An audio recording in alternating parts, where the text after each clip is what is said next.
আমি আমার এই ভিডিওর মাধ্যমে আমি জানাতে চাই যে কিছু কিছু মাদার ফক আছে, কিছু কিছু মাদারি বাচ্চা আছে। এই মাদারির বাচ্চারা প্রবাসীদেরকে ব্যবহার করে, প্রবাসীদেরকে জীবন যৌবন সব কিছু বিসর্জন দিয়ে প্রবাসীরা আজকে এখানে তাদের জীবন যৌবন সব কিছু শেষ করে ফেলছে। আর এই প্রবাসীদেরকে ব্যবহার করে তারা সরকারি খাত থেকেও বেতন নেয়।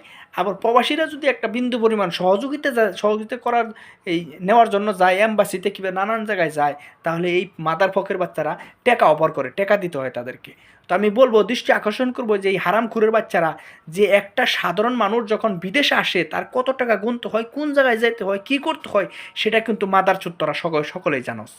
এই মাদারের বাচ্চারা, এই হারামের বাচ্চারা, এই হারামখোরের বাচ্চাদেরকে আমি গালি দিতেছি যে জীবন যৌবন সব কিছু শেষ করে দিলাম প্রবাসে পাড়ি জমিয়ে, কিন্তু এই প্রবাসীরা কোনো সার্বিক সহযোগিতা কোনো জায়গা থেকে পাচ্ছে না। আমি দৃষ্টি আকর্ষণ করব আমাদের স্যারকে, ডক্টর ইউনূস স্যারকে, দয়া করে আমরা সহযোগিতা করুন।